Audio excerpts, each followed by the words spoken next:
আসসালামু আলাইকুম। আশা করছি সবাই ভালো আছেন।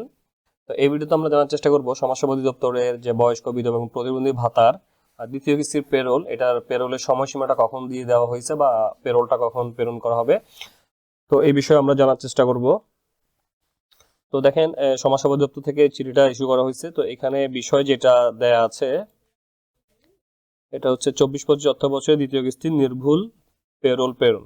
এই চিঠিটা ইস্যু হয়েছে 11 ডিসেম্বর 2024 তারিখে।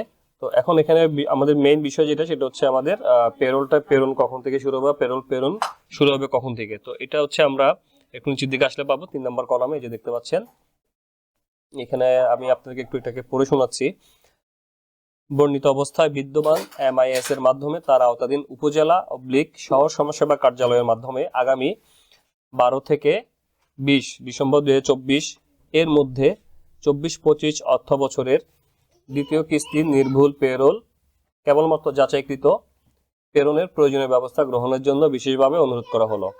তো এখানে বোঝা যাচ্ছে যে আমাদের দ্বিতীয় কিস্তির প্রেরণটা শুরু হবে হচ্ছে এই যে চলতি মাসের ডিসেম্বরের 12 তারিখ থেকে নিয়ে 20 তারিখ পর্যন্ত চলবে। তো এটা সময়টা বাড়াতে বা কমাতে পারে কর্তৃপক্ষ, যদি মনে করে বাড়াবে তাহলে আরো বাড়াতে পারে।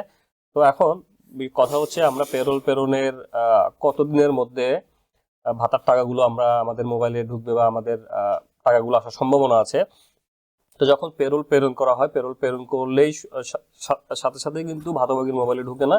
এটা কয়েকটা ধাপ আছে, কয়েকটা ধাপ অতিক্রম করে তারপর হচ্ছে ভাতাভোগীদের মোবাইলে আসে। যেমন আমরা যখন পেরোল প্রেরণ করি, পেরোল প্রেরণ করার পর এটা হচ্ছে আমাদের DDO আইডিতে বা জেলা কার্যালয় থেকে অনুমোদিত হয়ে বিভাগে যায়, বিভাগ থেকে অনুমোদিত হয়ে সেখান থেকে হচ্ছে বাংলাদেশ ব্যাংকে প্রেরণ করা। ওখান থেকে হচ্ছে EFTর মাধ্যমে নগদ, বিকাশ, রকেট বা হচ্ছে ব্যাংক এশিয়া মাধ্যমে, EFTর মাধ্যমে টাকাটা ভাতাভোগীরা পেয়ে থাকেন। তো এই প্রসেসটা হতে মিনিমাম আপনার 15 থেকে 1 মাস সময় লাগে। তার মানে আমরা বুঝতে পারছি, আমরা যখন পেরোলটা প্রেরণ করব, পেরোল প্রেরণ করার 1 থেকে 1.5 মাসের মধ্যে আমরা কিন্তু সকলের টাকা পেয়ে যাব। আর সবার টাকা কিন্তু এট এ টাইম ঢুকবে না। ধরেন আজকে একজনের টাকা ঢুকলো, কালকে আরেকজনের ঢুকলো, এইভাবে সবাই র্যান্ডমলি ঢুকে একসাথে সকল ভাতাভোগীর টাকা একসাথে ঢোকার সুযোগ নাই। তো এই হলো মোটামুটি বিষয়। তো আমি আবারও বলছি, পেরোল প্রেরণ শুরু হবে আগামী 12 থেকে 20 তারিখের মধ্যে। এর মধ্যে হচ্ছে আরেকটি বিষয় হচ্ছে, যাদের মোবাইল নাম্বার বা বিকাশ বা নগদের সমস্যা আছে, তারা চাইলে হচ্ছে না আপনাদের নাম্বারটা পরিবর্তন করে আসতে পারবেন। এই যে 12 থেকে 20 তারিখের আগে আপনাদের নাম্বারগুলোকে অবশ্যই পরিবর্তনের জন্য নিকটস্থ সমাজসেবা অফিসে আপনাদের আবেদন করতে হবে। দেন হচ্ছে আপনাদের হিসাব নাম্বারটি পরিবর্তন। আর হিসাব নাম্বারটি কিভাবে পরিবর্তন করবেন আমি পরবর্তী ভিডিওতে দেখিয়ে দিব, কিভাবে হচ্ছে ভাতাভোগীদের হিসাব নাম্বার পরিবর্তন করতে হয় বা পরিবর্তন করার নিয়মটা আমি পরের ভিডিওতে দেখাই দিব।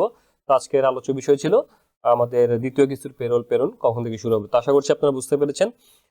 যদি ভিডিওটা আপনাদের ভালো লাগে তাহলে লাইক, কমেন্ট, শেয়ার এবং সাবস্ক্রাইব করে রাখবেন। এবং প্রতিনিয়ত এই ধরনের আরো ইম্পর্টেন্ট ভিডিও পেতে অবশ্যই চ্যানেলটিকে সাবস্ক্রাইব করে নোটিফিকেশন বাটনটি অন করে রাখবেন। তো ধন্যবাদ সবাইকে, ভালো থাকবেন। আল্লাহ হাফেজ, আসসালামু আলাইকুম।